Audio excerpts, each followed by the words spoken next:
अर्जुन आधारशिला में आयोजित निःशुल्क विशाल चिकित्सा शिविर का आयोजन अजय सिंह राहुल भैया के सौजन्य से और चिरायु मेडिकल कॉलेज के तत्वाधान में आयोजित किया गया है। आज दूसरा दिन है और लगातार चुरहट विधानसभा के लोग इस शिविर में भाग ले रहे हैं। जो मरीज़ है आज बहुतायत संख्या में देखने को मिल रहे हैं और लगातार मरीजों का यहाँ पर हुजूम लगा हुआ है और ख़ुद अजय सिंह राहुल भैया बड़ी सहजता से इस पूरे शिविर की निगरानी खुद कर रहे हैं और 1 to 1 करके मरीजों से इंटरेक्शन भी कर रहे हैं और जो मरीज़ जिस रोग से संबंधित है उस रोग के विशेषज्ञ के पास भेज रहे हैं। तो राहुल भैया, आपने इतना बड़ा विशाल शिविर का आयोजन किया है, हालांकि पहले भी ऐसे विशाल शिविर आपके द्वारा आयोजित किए गए हैं।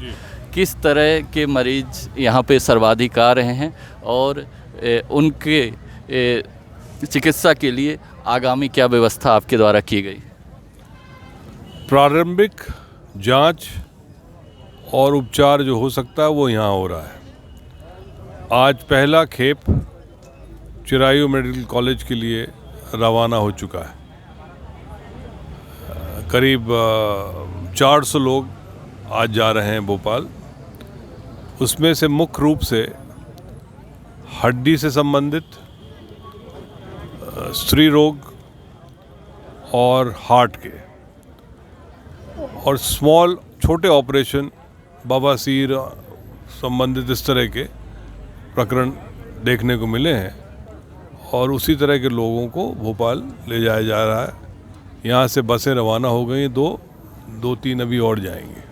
भैया, जिस तरह का ये शिविर है, बहुत बड़ा शिविर है और इस तरह शिविर को आयोजित करना इतना आसान नहीं होता।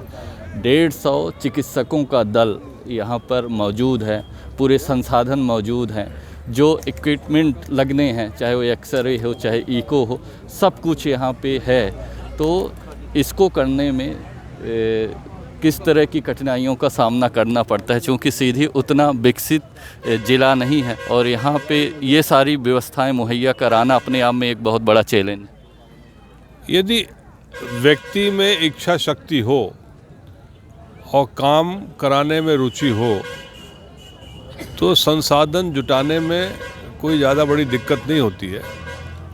चिरायु हॉस्पिटल के माध्यम से सभी उपकरण ट्रकों में भोपाल से आए हैं। उन्हीं के उपकरण हैं जो इस कैंप में लगे हैं, चाहे इको डॉपलर हो, चाहे एक्सरे मशीन हो, चाहे सोनोग्राफी हो, सब चीज़ों के लिए। हाँ, ये ज़रूर है कि करने में समय लगता है, थोड़ा आर्थिक दृष्टि से भी काम होता है, लेकिन सबके सहयोग से और यहाँ आयोजन हो रहा है।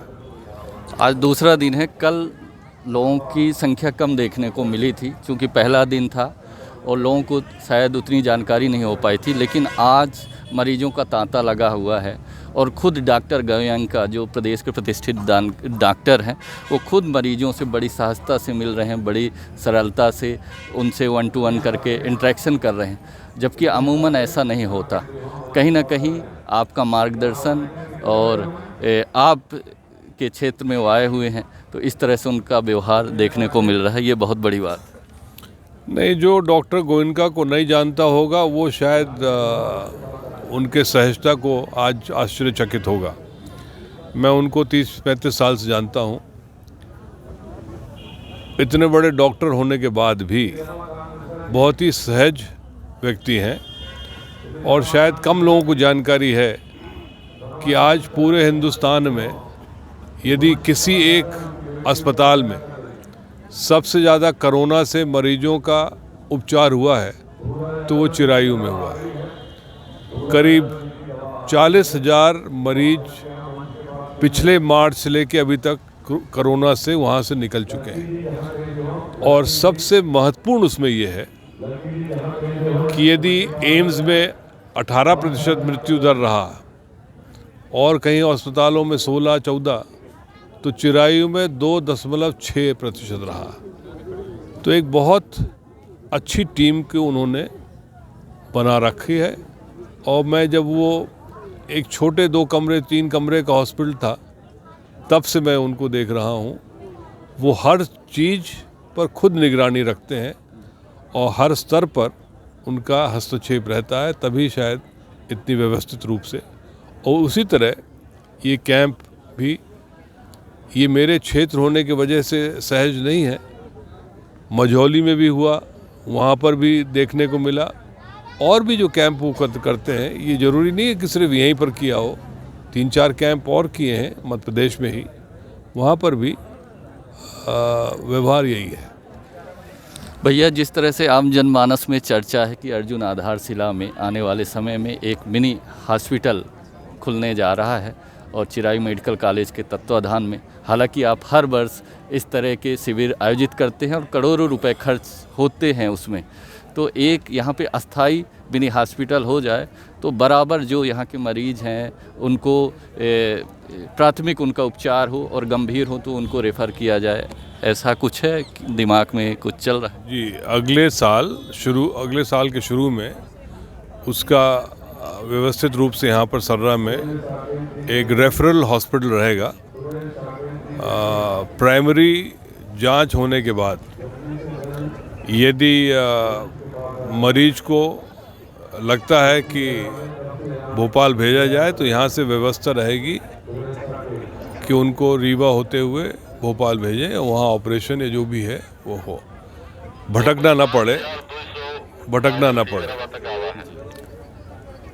इसमें दमोह की एक संस्था भी जुड़ी है, जो विदेशी डॉक्टर वहाँ आते हैं और क्लेफ्ट और बर्न केसेस जो होंगे, ये बच्चों में जो एक ओंठ फटा रहता है, उसके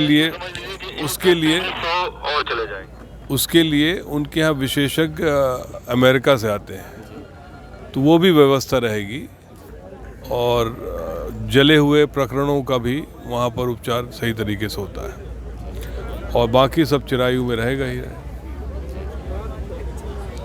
चूँकि अभी ना आपकी सरकार है ना आप सत्ता में हैं, उसके बावजूद इस तरह के शिविर आप आयोजित कराने में कहीं ना कहीं सक्षम हो पा रहे हैं, ये आपकी खुद की एक उपलब्धि है। चूँकि उस तरह से यहाँ पे जो स्वास्थ्य का स्ट्रक्चर होना चाहिए नहीं हो पाया है। अगर भविष्य में आपकी सरकार आती है या कुछ करने का आपको अवसर मिलता है तो क्या है मंशा कि अपने क्षेत्र के लिए जो अभी तक नहीं हो पाया है करने का? मेरी मंशा ये रहेगी, यदि गलती से और सही तरीके से सरकार बन गई, कुछ काम करने लायक रहा, तो इस तरह के आयोजन करने की आवश्यकता न पड़े। सीधी जिले में व्यवस्थित हॉस्पिटल रहे और चाहे किसी प्राइवेट बड़े अस्पताल को भी लाना पड़े, उनके सहयोग के हॉस्पिटल खुले, क्योंकि एक ऐसा अंचल है जो सीधी, सिंगरौली, व्यवहारी, शहडोल बहुत बड़ा अंचल है जो वैक्यूम सा है और यहाँ पर एक बड़े अस्पताल की भी आवश्यकता है। मैं पहल कर भी रहा हूँ निजी स्तर पर, यदि सफल हो गया तो ठीक, और नहीं तो समय आने पर सरकारी व्यवस्था भी सुधारे। तो अभी हमारी बात अजय सिंह राहुल भैया जी से हो रही थी, जिनके द्वारा निःशुल्क विशाल चिकित्सा शिविर का आयोजन अर्जुन आधारशिला में किया गया है और यहाँ पे प्राइमरी ट्रीटमेंट से लेकर गंभीर बीमारियों का इलाज का जिम्मा खुद अजय सिंह राहुल भैया ने उठाया है और उनके लाने ले जाने की निःशुल्क व्यवस्था और उनके इलाज की पूरी व्यवस्था और यहाँ तक कि जो मरीज यहाँ आए हैं उनके खाने की व्यवस्था आपके द्वारा की गई है। ये अपने आप में एक बहुत बड़ी मुहिम कहें या बहुत बड़ा अभियान अजय सिंह राहुल भैया के द्वारा किया गया है और उम्मीद है कि अधिक से अधिक लोग चुरहट विधानसभा के साथ साथ पूरे ज़िले के लोग इस जो शिविर है इसमें भाग लेकर लाभान्वित होंगे। धन्यवाद।